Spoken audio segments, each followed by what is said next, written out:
Database के हमने different perspective से डिस्कशन तो कर ली कि डेटाबेस की जो कह लें आप हिस्टोरिकल पर्सपेक्टिव से भी कि फाइल सिस्टम से बेसिकली रिकॉर्ड कीपिंग से डेटाबेसेस की बिगिनिंग हुई, और आज हम डिस्ट्रीब्यूटेड डेटाबेसेस, सेंट्रलाइज्ड डेटाबेसेस को यूज करते हैं। लेकिन इटसेल्फ अगर एक डेटाबेस के अंदर हम जाएं, ठीक है, या एक डेटाबेस को अंदर हम फर्दर एक्सप्लोर करें तो उसके अंदर क्या होता है, ठीक है, हमें एज अ कंप्यूटर साइंटिस्ट पता होना चाहिए कि डेटाबेस के अंदर हम अगर कह रहे हैं हम एक वैल्यू स्टोर कर रहे हैं तो स्टोर कैसे होती है, ठीक है। तो डेटाबेस के अंदर जो स्टोरेज होता है, जो हमारे रिकॉर्ड्स स्टोर होते हैं, वो in the form of table होते हैं, ठीक है, टेबल या टेबल्स, ठीक है। और tables basically is the collection of rows and columns. Her table का बेसिकली रॉज एंड कॉलम्स का कलेक्शन होता है, और जो कॉलम होता है वो बेसिकली आपके डेटाबेस की फील्ड को रिप्रेजेंट कर रहा होता है कि डेटा है किस क्या, ठीक है, या किस चीज का डेटा है। और जो रॉ होती है बेसिकली वो एक पर्टिकुलर रिकॉर्ड को रिप्रेजेंट कर रही है। जैसे मिसाल के तौर पे मैंने यहाँ पे कॉलम के अंदर 3 वैल्यूज लिखी हैं, student ID, student name, student class, ठीक है। अब मैंने ये बेसिकली स्पेसिफाई कर दिया अपने टेबल के अंदर कि ये 3 डेटा आएंगे मेरे, ये 3 चीजें मेरे डेटाबेस के अंदर एंटर होंगी, ठीक है। और ये जो रॉ है, जो कि मैंने अभी फिलहाल एक ही बनाई हुई है, काफी मोटी सी, जिसको मैं थोड़ा सा पतला कर देता हूँ, 2 रॉस कर देता हूँ, ठीक है।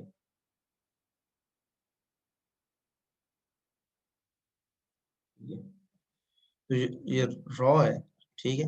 ये रॉ बेसिकली एक पर्टिकुलर रिकॉर्ड को रिप्रेजेंट करिए। मिसाल के तौर पर student ID 1, student name Siraj, class let's say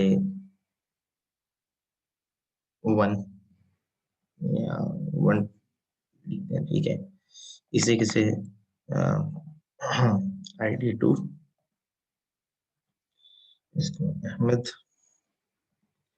और student class let's say 10th, ठीक है।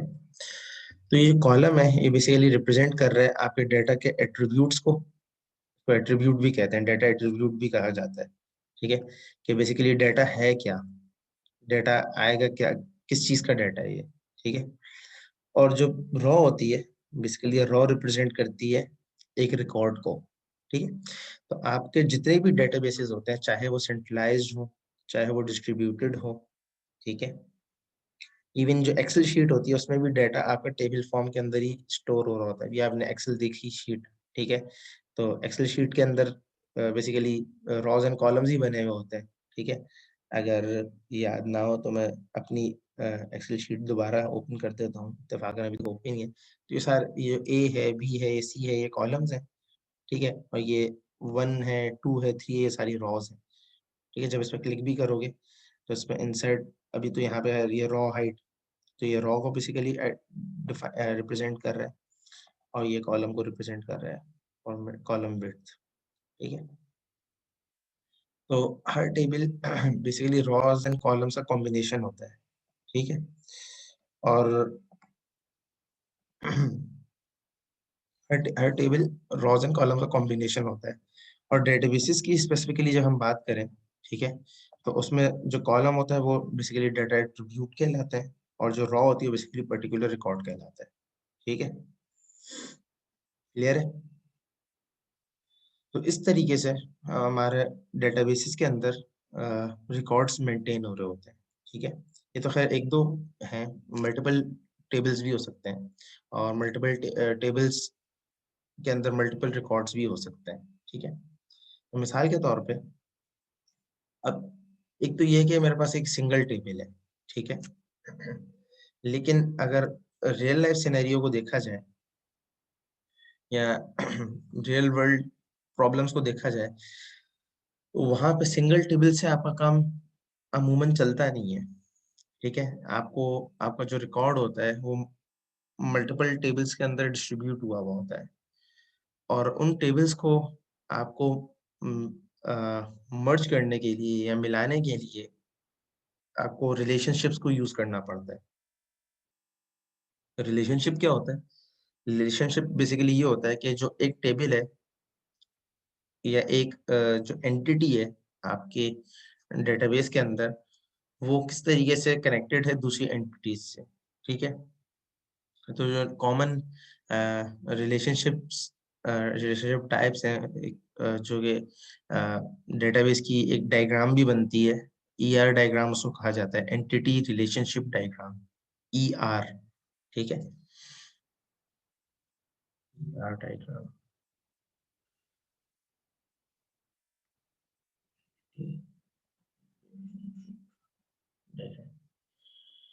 बेसिकली एंटिटी यहाँ पे इसमें जो होता है, ये बेसिकली कॉलम जो एट्रीब्यूट है ना, ये आप कह लें एक तरीके से ये आपकी एंटिटी है, ठीक है।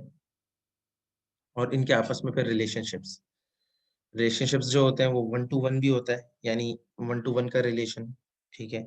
1 to many एक रिलेशनशिप होता है, many to many रिलेशनशिप भी होता है, और many to one रिलेशनशिप भी होता है, ठीक है।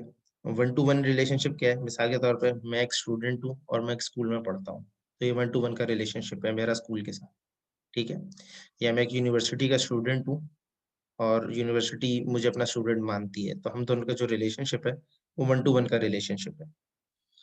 1 to many का रिलेशनशिप क्या है? कि मैं क्लास में पढ़ता हूँ और क्लास में बहुत सारे स्टूडेंट्स हैं, ठीक है। मैं क्लास में पढ़ता हूँ और उस क्लास में बहुत सारे स्टूडेंट हैं, तो ये 1 to many का रिलेशनशिप है, कि क्लास एक सिंगल एंटिटी है, तो उस क्लास के बहुत सारे बच्चे हैं, तो मेरा उनसे भी रिलेशन 1 to many रिलेशनशिप है। मैनी टू मैनी, मिसाल के तौर पे बहुत सारे बच्चे हैं, वो बहुत सारे डिफरेंट जगहों पे डिफरेंट एक्टिविटीज पे पार्टिसिपेट करते हैं, तो उनकी डिफरेंट अपने सर्कल्स हैं, वो मैनी टू मैनी रिलेशनशिप है, ठीक है। मिसाल के तौर पे कोई स्पोर्ट्स को पसंद करता है, कोई रनिंग वगैरह को पसंद करता है, कोई जस्ट कह लें आप ट्रैवलिंग को पसंद करता है, तो डिफरेंट जो कह लें आप फ्लेवर्स हैं, या डिफरेंट जो उनकी हॉबीज हैं, उसके लिहाज से उनके अपने अपने ग्रुप्स हैं। जिस तरह फेसबुक वगैरह कह लें आप वही चीज़ फ़ॉलो करते हैं फेसबुक पे जो आपको पसंद है, ठीक है? या जो आपके हॉबीज़ या जो उससे मैच करती हैं। तो वहाँ पे जो रिलेशनशिप आपका एस्टेब्लिश हो रहा होता है वो मैनी टू मैनी इस सेंस में है, कि कम्युनिटी या कम्युनिटी से रिलेशनशिप बन रहा है। और मैनी टू वन यानी बहुत सारे लोग किसी सेलिब्रिटी को फ़ॉलो कर रहे हैं, ठीक है? तो सेलिब्रिटी बेसिकली एक सिंगल पर्सन है, एक सिंगल एंटिटी है, और उसको बहुत सारे लोग फ़ॉलो कर रहे हैं, तो मैनी टू वन। तो इस तरीके से ये रिलेशनशिप्स बेसिकली बन रहे होते हैं। तो जो एंटिटी रिलेशनशिप डायग्राम है बेसिकली ये आपका जो डेटाबेस है, एक तो डेटाबेस की टेबुलर फॉर्म होती है, ठीक है? और एक आपकी डायग्रामेटिक फॉर्म होती है, ठीक है? तो जो एंटिटी रिलेशनशिप डायग्राम होती है, वो इसी टेबुलर फॉर्म की डायग्रामेटिक डिपिक्शन होती है कह लें, ठीक है? रिलेशनशिप की डेटाबेस से रिलेटेड तो एग्जांपल्स दी हैं सारी, ये सारी डेटाबेस से रिलेटेड तो थी। फेसबुक पे आप फॉलो नहीं करते? फेसबुक का क्या डेटाबेस नहीं है? ईआर डायग्राम का मैं ये कह सकता हूँ कि सॉफ्टवेयर्स हैं डिफरेंट, जिस तरीके से मैं मेरा जो ज़्यादा एक्सपीरियंस रहा है माइस्क्यूएल के साथ ज़्यादा मैं यूज़ करता रहा हूँ और अब नोस्क्यूएल और ग्राफ डेटाबेस को यूज़ करता हूँ रिसर्च के लिए भी या डिफरेंट पर्सपेक्टिव्स के लिए भी। तो उसमें एक टूल है एमएस एसक्यूएल सर्वर के नाम से। तो वो तो अगर आप उसमें डेटाबेस इंपोर्ट कर लें तो आपको वो ईआर डायग्राम खुद जनरेट करके दे देता है। नॉर्मली ज़्यादा टूल्स ऐसा करते हैं कि वो ईआर डायग्राम आप डेटाबेस का स्कीमा बेसिकली जो स्ट्रक्चर है उसको स्कीमा कहते हैं कि बेसिकली एक टेबल है उसके अंदर कौन-कौन सी वैल्यूज़ होंगी, कैसे इंसर्ट होंगी, उनका फ्लो क्या होगा, ये स्कीमा कहलाता है, ठीक है? तो स्कीमा जो है अगर आप उसको डिफाइन कर दें तो आपका जो टूल है या सॉफ्टवेयर है वो उसकी ईआर डायग्राम आपको जनरेट करके दे देता है, ठीक है? तो ईआर डायग्राम आप उससे भी देख सकते हो। बाकी मैं एग्ज़ाम्पल के तौर पे थोड़ी-सी दिखा देता हूँ नेट से, ताकि एक आपको जस्ट एक आइडिया हो जाए कि ईआर डायग्राम होती क्या है, ठीक है? मिनिमाइज़ कर देता हूँ अभी, ठीक है?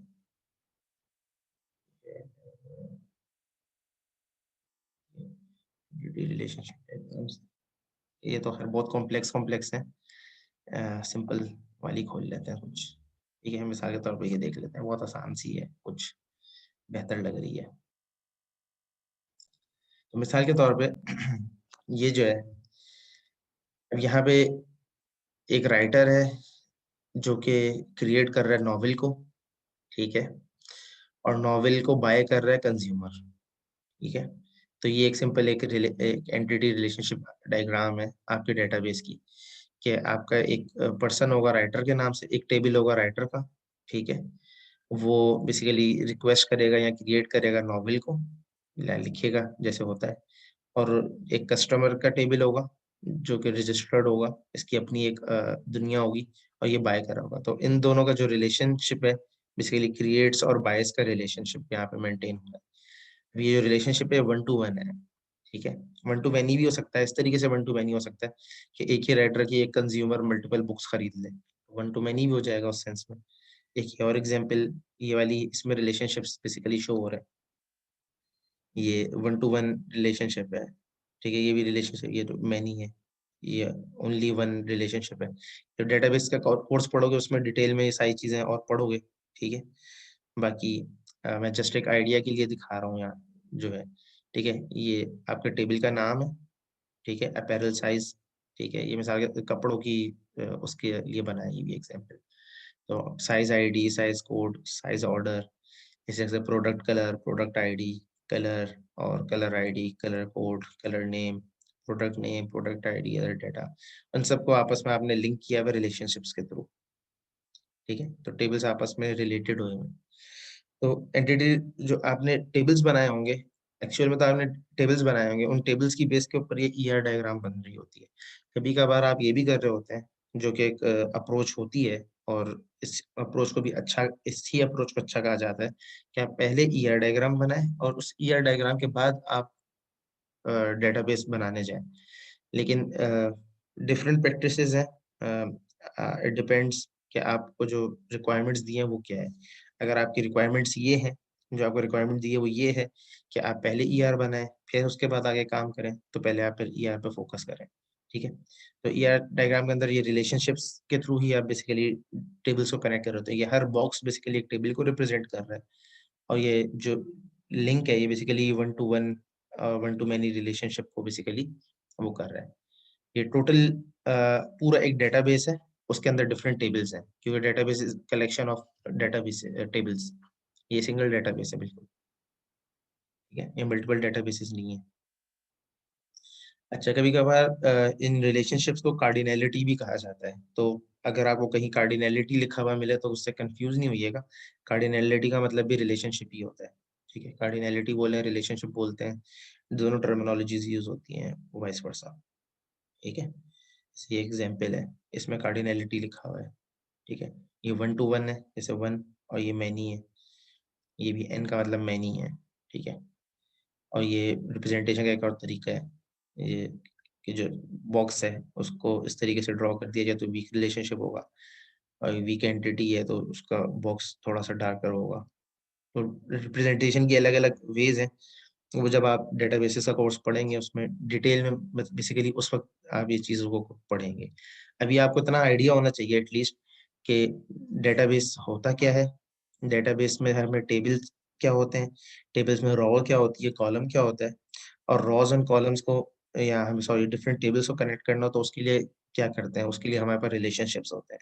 रिलेशनशिप्स कौन कौन से होते हैं, 1 to 1 होता है, 1 to मैनी होता है, मैनी टू मैनी होता है, मैनी टू 1 होता है। ठीक है, तो वीक, स्ट्रॉन्ग, इसकी डिटेल में भी फिलहाल आप ना जाएं, अभी आप कंफ्यूज हो गए। ठीक है, क्योंकि काफी सारी चीजें आपने अभी नहीं पढ़ी, तो बिफोर टाइम जल्दी भागना मेरे ख्याल से मुनासिब नहीं है। तो उस चीज को अभी कोर्स का जो जैसे लोड जिस तरीके से डिस्ट्रीब्यूट हुआ है डिग्री में, उस लिहाज से कवर करो तो बेहतर है। ठीक है, तो ज्यादा आगे की चीज अभी से समझने की कोशिश करोगे, फिर उस वक्त जब पढ़ रहोगे फिर उस वक्त दिमाग कंफ्यूज हो जाएगा कि मैं हमने ये इस तरीके से देखा था, अब इस तरीके से पढ़ लें।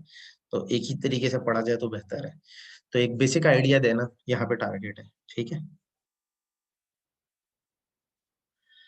ऑलराइट, अच्छा जी। इसके अलावा एक और जो जिस तरीके से ये डेटाबेस हमारे, ये तो नॉर्मल डेटाबेसेस हैं सारे। ठीक है, इसी तरीके से डेटाबेसेस की डिफरेंट टाइप्स हैं। ठीक है, तो ये तो एक तो सिंगल डेटाबेस होता है ना, मल्टीपल डेटाबेसेस भी होते हैं। इस तरीके से ऑब्जेक्ट ओरिएंटेड डेटाबेसेस भी होते हैं, और ग्राफ डेटाबेसेस भी होते हैं। Not only SQL, no SQL जिसको बोलते हैं, वो डेटाबेसेस भी होते हैं। नो सीक्वल क्या है, उसका भी जस्ट एक शॉर्ट एक डिस्क्रिप्शन दे देता हूँ, ज्यादा डिटेल में नहीं जाता क्योंकि उसमें और कंफ्यूज हो जाओगे। जब सीक्वल समझ अभी डिटेल में नहीं समझा तो नो सीक्वल के ऊपर ना ही जाओ तो बेहतर है, लेकिन एक ओवर एक बर्ड आई व्यू पता होना चाहिए। नॉट ओनली सीक्वल ये कहता है, नॉर्मल डेटाबेसेस जो है जितने भी क्लासिकल डेटाबेसेस हैं या सीक्वल डेटाबेसेस हैं, सीक्वल डेटाबेस का मतलब ये होता है कि ऐसे डेटाबेसेस जिनके अंदर हम डेटा को टेबल्स के अंदर मेंटेन कर रहे हो। ठीक है, और टेबल के अंदर रॉज एंड कॉलम्स के अंदर मेंटेन कर रहे हो। तो नॉट ओनली सीक्वल ये कहता है कि लाजमी नहीं है कि आप टेबल्स के फॉर्म में ही डाटा को स्टोर करें, ये आप किसी भी इस तरी ऐसे मैकेनिज्म के अंदर डाटा को स्टोर कर सकते हैं, रख सकते हैं जो कि क्यूरेबल हो। चाहे वो एक फाइल हो, चाहे वो एक कलेक्शन हो, चाहे वो एक कोई अ, एक फाइल का फॉर्मेट हो, उस फॉर्मेट के अकॉर्डिंगली एक फाइल आप रखें, कोई हैश फाइल हो, कोई टेक्स्ट फाइल हो, कोई ऐसी फाइल जो क्यूरेबल बन सके, आप उस फॉर्मेट के अंदर डाटा को रख सकते हैं। नॉट ओनली सीक्वल ये कहता है।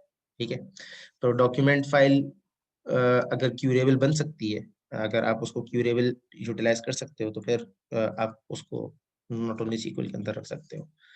तो नॉर्मली जो क्लासिकल या ये जो डेटाबेस है जिसकी मैं एग्जांपल्स अभी तक हमने देखी, जिसकी अभी तक बात करी, ये स्ट्रक्चर्ड डेटाबेसेस कहलाते हैं, जो कि जबकि नॉट ओनली सीक्वल जो नो सीक्वल डेटाबेस है वो सेमी स्ट्रक्चर्ड डेटाबेसेस कहलाते हैं। ठीक है, कि उसमें कोई कैद नहीं होती कि आप टेबल्स के अंदर ये डाटा रखें, चाहे तो टेबल्स में रखें, चाहे तो विदाउट टेबल्स रखें, फाइल्स में रख लें, किसी और तरीके से रख लें, वो आपकी मर्जी है। NoSQL की मशहूर एग्जांपल्स आपकी MongoDB है, और रेडिस है, और भी हैं। की वैल्यू पेयर डेटाबेसेस भी होते हैं, बहुत सारी ग्राफ, अगर डेटाबेस की दुनिया में आओगे, डेटाबेस की अपनी पूरा वर्ल्ड है जिसको आप एक्सप्लोर कर सकते हैं अगेन। देखो, पीडीएफ के ऊपर जो क्यूरी आप कह रहे हो ना, और डॉक के ऊपर जो क्यूरी कह रहे हो, मैं जो समझ रहा हूँ, जो कंट्रोल एफ करके आप करते हो वो अलग चीज है, वो आप एक स्पेसिफिक फाइल के ऊपर कर रहे होते हो। ठीक है, लेकिन अगर यही काम आपके पास 100 पीडीएफ्स हो और उनमें से कोई एक टेक्स्ट आप सर्च करके ला पा रहे हो, तो देन आप उसको कह सकते हो कि ये नॉट ओनली सीक्वल की कैटेगरी में लाया कर सकता है। ठीक है, देखिए एक ही फाइल के ऊपर अगर आप कंट्रोल एफ करके जो सर्च कर रहे हो वो डेटाबेस नहीं है, वो फाइल सिस्टम एक तरीके से चलो उसको मैप कर लो, लेकिन वो डेटाबेस नहीं होगा फिर, ठीक है। डेटा तो है लेकिन वो डेटाबेस नहीं है। फाइल सिस्टम कह सकते हो उसको एक तरीके से, कि एक सिंपल फाइल है उसको आप क्यूरी कर रहे हो, लेकिन डेटाबेसिस के लिहाज से नो सीक्वल की स्पेसिफिकली खास तौर पे उस सेंस में नहीं ले जा सकते इसको। ठीक है, क्लियर है।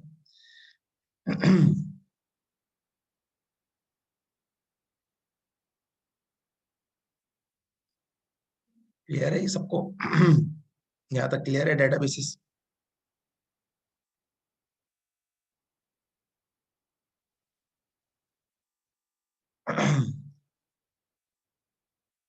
अच्छा, ऑब्जेक्ट ओरिएंटेड डेटाबेसिस को बुक में थोड़ा सा डिस्कशन की हुई है, तो इसलिए उसके लिहाज से बस एक चीज समझ लें कि ऑब्जेक्ट ओरिएंटेड डेटाबेस क्या होता है। ठीक है, उसका आइडिया ये है सिंपल, कि जिस तरीके से हम जब कोड लिखते हैं, अभी तो आपने ऑब्जेक्ट ओरिएंटेड प्रोग्रामिंग नहीं पढ़ी वैसे, तो जब हम ऑब्जेक्ट ओरिएंटेड प्रोग्रामिंग में कोड लिखते हैं, ठीक है, तो उसमें हम क्लासेस और मेथड्स को यूज करते हैं और ऑब्जेक्ट्स को यूज करते हैं। तो जब ऑब्जेक्ट्स की बेस के ऊपर आपका डाटा बेसिकली इंसर्ट हो रहा हो या रिट्रीव हो रहा हो या अपडेट हो रहा हो, ठीक है, जो आपके क्रिएट रीड अपडेट डिलीट के जो ऑपरेशन है वो परफॉर्म हो रहे हो, तो ऐसे डेटाबेस को ऑब्जेक्ट ओरिएंटेड डेटाबेस कहते हैं। कि आपके कोड के बेस के ऊपर आपके डाटा का बिहेवियर या पैटर्न चेंज हो रहा हो, ठीक है। तो आपकी जो एप्लीकेशन का जो कोड है उसकी बेस के ऊपर जब आपके डेटाबेस के अंदर डाटा की इंसर्शन एंड डिलीशन का जो पैटर्न डिपेंडेंट हो जाए, तो ऐसे डेटाबेस को ऑब्जेक्ट ओरिएंटेड डेटाबेस कहते हैं। ठीक है, और ऑब्वियसली उसके लिए ऑब्जेक्ट ओरिएंटेड कोड होना जरूरी है, तभी उसको ऑब्जेक्ट ओरिएंटेड डेटाबेस की कैटेगरी में हम काउंट करेंगे। ठीक है। ये समझ आ गई जो लास्ट पॉइंट मैंने बोला ऑब्जेक्ट ओरिएंटेड डेटाबेस के बारे में?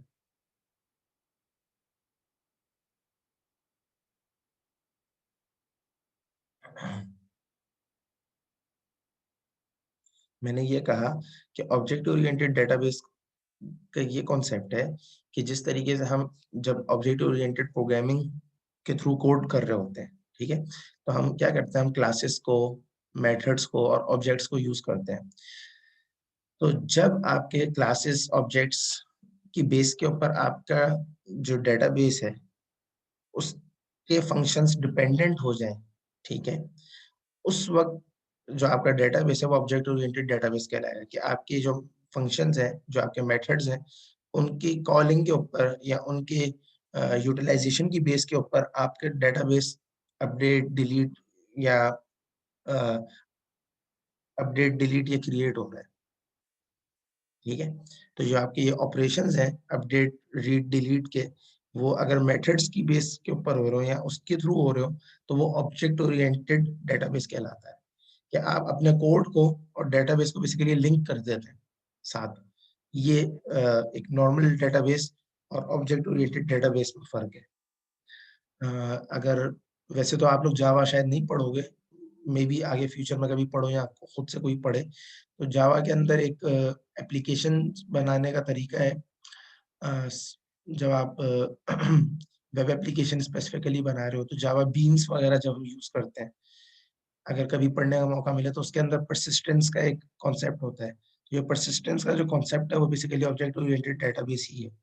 कि आप परसिस्टेंस की बेस के ऊपर मतलब जब आपके कोड के अंदर कोई चीज अपडेट होती है, तो आपके डेटाबेस के अंदर भी अकॉर्डिंगली डाटा आपका मैनिपुलेट या चेंज हो रहा होता है। तो तो ऑब्जेक्ट ओरिएंटेड डेटाबेस यही है। हो सकता है काफी सही बात, ये वाली एंड वाली बात थोड़ी ऊपर से गई हो, लेकिन अभी ये इतना समझ लें कि अपने ऑब्जेक्ट ओरिएंटेड कोड को और डेटाबेस को कनेक्ट करना है, जो मर्ज करने का जो तरीका है वो ऑब्जेक्ट ओरिएंटेड डेटाबेस है, आसान लफ्जों में, शॉर्ट में। इम्प्लीमेंटेशन के ऊपर जाएंगे तो सी शार्प के अंदर अलग प्लेटफॉर्म्स हैं, जिसके टेक्निक्स हैं। एंटिटी फ्रेमवर्क के नाम से एक किट है, टूल किट है, उसको यूज करते हुए आप ये काम कर सकते हैं। कि जैसे ही आपके मेथड के अंदर बेसिकली डाटा के अंदर कुछ चेंज हो, तो डेटाबेस के अंदर भी वो चेंजेस अपीयर हो जाए। डिफरेंट प्रोग्रामिंग लैंग्वेजेस के अंदर डिफरेंट है, जैसे जावा के अंदर मैंने बोला जावा बीन्स वगैरह का, या हाइबरनेट का कॉन्सेप्ट है। इस तरीके से दूसरी लैंग्वेजेस में दूसरे कॉन्सेप्ट है। फिर वो आप फ्यूचर में शायद यूज करने का आपको मौका मिले, लेकिन एक आइडिया के तौर पे मैंने यहाँ पे इसको डिस्कस की है। क्लियर है?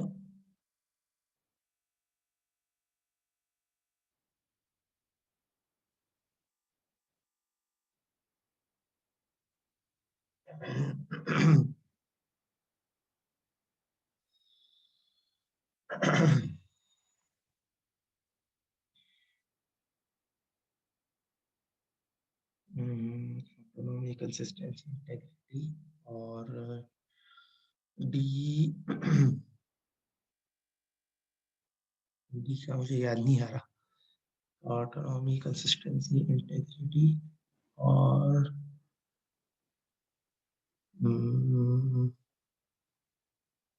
डी का क्या था?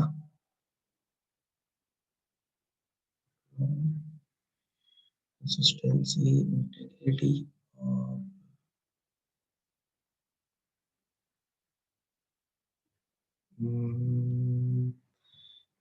डी का मुझे याद नहीं आ रहा, पता नहीं क्यों माइंड में से स्किप हो गया। ऐसे प्रॉपर्टीज को कहा जाता है वैसे। हम्म,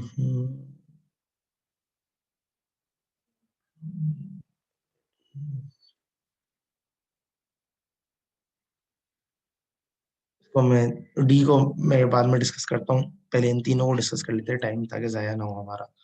खैर, जब भी हम डेटाबेसेस के अंदर रीडिंग एंड राइटिंग के ऑपरेशंस कर रहे होते हैं, तो उस वक्त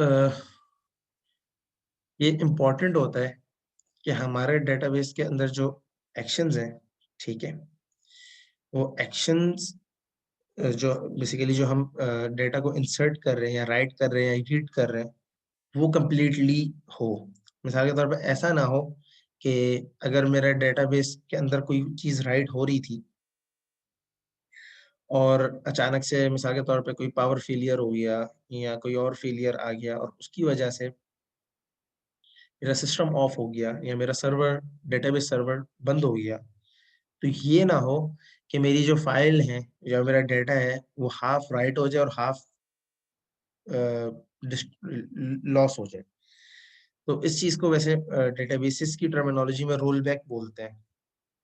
रोल बैक, रोल बैक का मतलब ये होता है कि अगर वो ट्रांजैक्शन कंप्लीट हो गई है, ठीक है, यानी ट्रांजैक्शन का मतलब ये है कि आप जो डाटा को रीड कर रहे थे या राइट कर रहे थे, अगर तो ट्रांजैक्शन कंप्लीट हो गई है तो उसको कंप्लीट हो जाए। अगर हाफ या पार्शियल हुई है तो उस एक्शन को रोल बैक कर दे।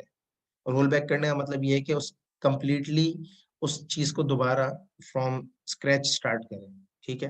तो रोल बैक का यहाँ डेटाबेस के अंदर जब हम रीड एंड राइटिंग का काम कर रहे होते हैं, यानी डेटाबेस से कोई इंफॉर्मेशन रीड कर रहे होते हैं, डेटाबेसेस के अंदर कोई डाटा को राइट कर रहे होते हैं, तब वहां पे रोल बैक्स का बहुत इंपॉर्टेंट काम होता है कि अगर किसी भी वजह से आपका पावर लॉस हो जाए और डाटा राइटिंग के दौरान हो जाए या डाटा रीडिंग के दौरान हो जाए, तो फौरन से एक्शन आपका रोल बैक हो जाए, ठीक है। तो इस रोल बैक को मेंटेन करने के लिए, इस रोल बैक को सही से, मतलब फ्लॉलेसली या फ्लुएंटली हो जाए, ठीक है, फ्लुएंटली हो जाए, सॉरी, तो उसके लिए ये एसिड प्रॉपर्टी बेसिकली होती है। ये एसिड बेसिकली इसको इन शॉर्ट कहा जाता है, ठीक है। इसकी वजह से ये चार फेजेस हैं कहने आप, ठीक है। उनके थ्रू रोल बैक एक्शंस को मैप किया जाता है। First thing is autonomy, second thing is consistency, third thing is integrity, and D का मुझे अभी याद नहीं है। डी का मैं देख लेता हूँ, मैं आपको फिर बता देता हूँ। डी का मेरे माइंड से बिल्कुल स्किप हो गया है। डिस्क्रिपेंसी तो पता नहीं क्या था, मुझे याद नहीं आ रहा, ठीक है। तो ऑटोनॉमी का मतलब ये होता है कि आपकी जो ट्रांजैक्शंस हैं, ठीक है, जो भी डेटाबेस में आप ऑपरेशन, जाहिर सी बात है जब आप एक डेटाबेस बनाते हैं, ठीक है, एक कंपनी के लिए मिसाल के तौर पर डेटाबेस बनाते हैं, तो उस पर thousands of users at a time उसको एक्सेस कर रहे होते हैं। जिस तरह यूनिवर्सिटी का एलएमएस है, तो हंड्रेड्स ऑफ स्टूडेंट्स उसको हर वक्त एक्सेस कर रहे हैं, ठीक है। ये नहीं है कि उसको एक स्टूडेंट ही सिर्फ एक्सेस कर रहा है एक टाइम पे, को हंड्रेड ऑफ स्टूडेंट्स एक्सेस कर रहे होते हैं। तो जो भी स्टूडेंट या जो भी लोग आपके सिस्टम को एक्सेस कर रहे हैं, उनकी ट्रांजेक्शन्स एक दूसरे से ऑटोनॉमस हो, मतलब एक दूसरे के ऊपर डिपेंडेंसी उनकी ना हो, ठीक है। मिसाल के तौर पे मैंने अगर मिसाल के तौर पे डाटा एंड नंबर एंट्रेंस का अगर मॉड्यूल यूज कर रहा हूँ, और एक और टीचर है वो भी नंबर एंट्रेंस का मॉड्यूल यूज कर रहे हैं, तो ऐसा ना हो कि मेरी ट्रांजेक्शन की वजह से उनकी ट्रांजेक्शन पे इफेक्ट पड़े। ट्रांजेक्शन का मतलब यहाँ पे डेटाबेस के अंदर फाइल रिकॉर्ड को राइट करना है, ठीक है। ट्रांजेक्शन का मतलब यहाँ पे करेंसी वाली ट्रांजेक्शन नहीं है, ठीक है। तो ऑटोनॉमी का मतलब ये है कि आपकी जो ट्रांजेक्शन्स हैं वो बिल्कुल एक दूसरे से ऑटोनॉमस हो, मतलब एक दूसरे पे डिपेंडेंसी कोई ना हो, ठीक है। और इजीली इजी फीजी बेसिकली आपकी ट्रांजेक्शन्स हो और डिपेंडेंसी ना हो। कंसिस्टेंसी का मतलब ये है कि आपकी जो डेटा राइट हो रहा है वो कंसिस्टेंट हो। ये ना हो कि आपका जो डेटा राइट हो रहा है वो किसी तरीके से भी टेम्पर्ड हो रहा हो। टेम्पर्ड होने का मतलब ये होता है कि किसी तरीके से भी खराब हो, जैसा बॉल टेम्परिंग का की टर्मिनोलॉजी शायद आप लोगों ने सुनी भी हो, ठीक है। तो टेम्परिंग में क्या कर रहे होते हैं, आप बॉल को खराब कर रहे होते हैं, ठीक है, किसी भी टूल के थ्रू या किसी भी चीज के थ्रू, ठीक है। तो कंसिस्टेंसी का मतलब ये है कि आपका जो डेटा है वो टेम्पर्ड ना हो सके, तो टेम्परमेंट से बचाने के लिए आप उसको कंसिस्टेंट रखें, ठीक है। उसके लिए डिफरेंट टेक्निक्स हैं, डिफरेंट अप्रोचेस हैं, कैसे होते हैं उनको वो छोड़ देने की। कंसिस्टेंसी क्या होती है ये पता होना चाहिए आपको। इंटेग्रिटी, इंटेग्रिटी ये है कि आपके जो डेटा आपका जो आ रहा है, ठीक है, ये जो आपका डेटाबेस एक दफा राइट हो गया वो रिलायबल हो, ठीक है। और डी का सुकैना, सकीना है या सुकैना है, अगर मैं प्रोनाउंस गलत कर रहा हूँ सॉरी। उन्होंने बता दिया ड्यूरेबिलिटी, थैंक यू, बिल्कुल भूल गया था। डी फॉर ड्यूरेबिलिटी था। तो कंसिस्टेंसी, तो क्या आपका जो डाटा है वो टेम्पर्ड ना हो। इंटेग्रिटी, कि जो आपका डाटा एक दफा राइट हो गया, ठीक है, वो वैलिड हो, वैलिडेटेड डाटा हो आपका, ठीक है। और ड्यूरेबल, ड्यूरेबल का मतलब ये है, ड्यूरेबल का मतलब यहाँ पे जो डाटा बेस के सेंस में है वो ये है कि आपका जो डाटा है, क्योंकि आप कंसिस्टेंसी और से आपके पास डाटा आ रहा है, ठीक है, जो आपके पास ऑपरेशंस आ रहे हैं वो कंसिस्टेंटली राइट हो रहे हैं।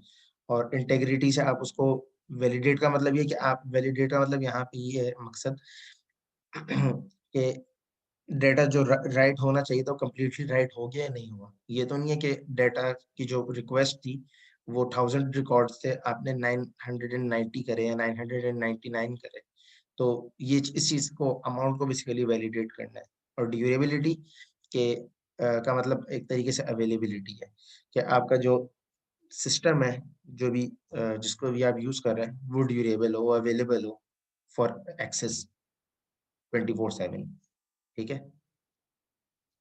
वैसे इसकी डिस्क्रिप्शन और भी आपको मिल सकती हैं डिफरेंट, लेकिन इन शॉर्ट इन चार जो है जो प्रॉपर्टीज कहें आप इनको, ठीक है, उनका मकसद यही है कि रोल बैक्स को बेसिकली जो है ट्रांजेक्शन्स के डेटाबेस की उसको मेंटेन करना, ठीक है। ये क्लियर है। ऑटोनॉमी यानी इंडिपेंडेंस, कंसिस्टेंसी यानी ये जितने भी डाटा आपकी फील्ड्स राइट हो रही हैं वो करेक्टली राइट हो। इंटेग्रिटी, उनको वैलिडेट करना कि जितनी राइट होनी चाहिए थी उतनी ही राइट हो रही हो। ड्यूरेबल, अवेलेबिलिटी, इन शॉर्ट, सही है। और इन सब का काम अगेन यही है कि रोल बैक एक्शंस जो है आपके वो हो रहे हैं। इंडिपेंडेंस मतलब ये है कि अगर मल्टीपल ट्रांजेक्शन्स हो रही हैं तो एक ट्रांजेक्शन का इफेक्ट दूसरी ट्रांजेक्शन के ऊपर ना पड़ रहा हो, ठीक है। एक डेटाबेस के अंदर राइट ऑपरेशन चल रहा है, तो अगर रीड ऑपरेशन भी चल रहा है तो रीड और राइट ऑपरेशन एक दूसरे के ऊपर इफेक्ट ना करें आपके डेटाबेस के, ठीक है। इंडिपेंडेंस का ये है। इंटेग्रिटी का मैंने ये बोला कि जितनी रिकॉर्ड्स राइट होने चाहिए थे क्या उतने ही रिकॉर्ड्स राइट हो रहे हैं, इस चीज को वैलिडेट करना, ठीक है। ये इंटेग्रिटी है। Durability sort of availability, available हो आपका, जो आपका ऑपरेशंस राइट है वो अवेलेबल भी है, जो आपने ऑपरेशंस जो भी आपके ट्रांजैक्शंस राइट हुई वो अवेलेबल भी है, यूजेज के लिए सर्चेबल है, तो सर्चेबल भी होनी चाहिए, अवेलेबल भी होनी चाहिए, तो दैट इज बेसिकली ड्यूरेबिलिटी।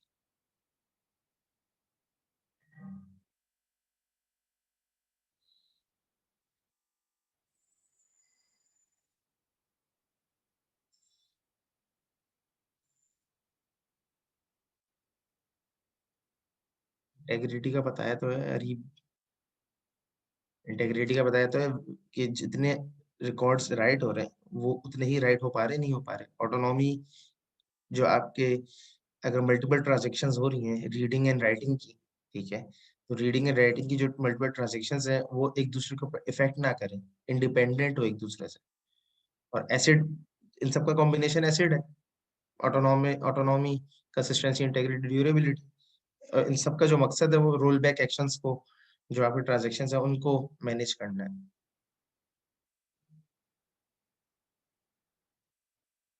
ठीक है।